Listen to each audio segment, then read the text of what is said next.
नमस्ते दोस्तों। स्वागत है आपका मेरे चैनल गपशप टेल्स विद पूजा में। आज मैं आपके लिए लेकर आई हूँ नवरात्रि से जुड़ी एक छोटी बच्ची और माँ दुर्गा के आशीर्वाद की कहानी।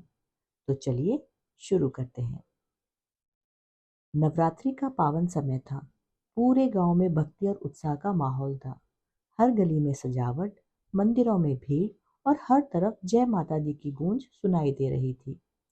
उसी गांव में एक 7 साल की प्यारी सी बच्ची रहती थी, आराध्या। वह बहुत ही सरल और मासूम थी और माँ दुर्गा में उसकी अटूट श्रद्धा थी।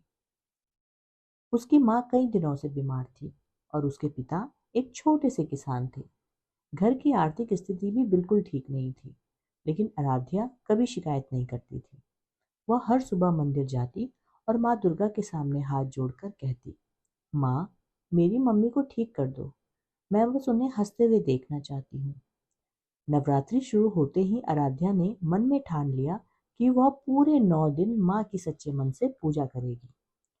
एक दिन तेज बारिश हो रही थी। गांव के लोग घरों में ही रह गए, लेकिन आराध्या ने मंदिर जाने का फैसला लिया। रास्ता बहुत खराब था, कीचड़ भरा, फिसलन भरा। चलते चलते वह गिर भी गई और उसके हाथ में चोट लग गई। उसकी आंखों में आंसू आ गए, लेकिन उसने हार नहीं मानी। तभी उसे एक बुजुर्ग महिला दिखी, जो रास्ते के किनारे बैठी थी। महिला ने पूछा, बेटी, इतनी बारिश में कहाँ जा रही हो?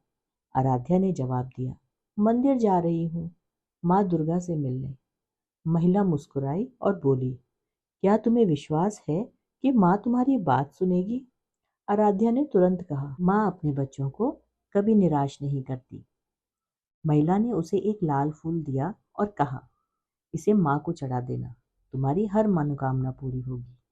आराध्या मंदिर पहुंची और वह फूल माँ दुर्गा को अर्पित किया। अचानक मंदिर में एक तेज प्रकाश फैला और उसे ऐसा महसूस हुआ जैसे कोई उसके सिर पर हाथ रख रहा हो। एक दिव्य आवाज आई, बेटी, तुम्हारी सच्ची भक्ति से मैं बहुत प्रसन्न हुई। तुम्हारी माँ जल्द ही ठीक हो जाएगी। आराध्या की आंखों में खुशी के आंसू आने लगे। वह जब घर पहुंची तो उसने देखा कि माँ पहले से बेहतर महसूस कर रही थी। कुछ ही दिनों में वह पूरी तरह स्वस्थ हो गई। आराध्या ने उस महिला को बहुत ढूंढा, लेकिन वह कभी कहीं नहीं मिली।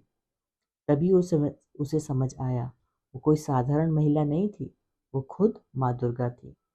उस दिन से आराध्या का विश्वास और भी गहरा हो गया।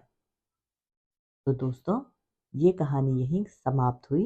इस कहानी से हमें यह सीख मिलती है कि अगर हमारी श्रद्धा सच्ची हो तो माँ दुर्गा हमेशा हमारी सहायता करती है और हमारी प्रार्थना सुनती है।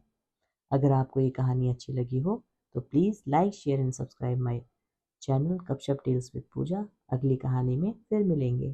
तब तक के लिए बाय बाय।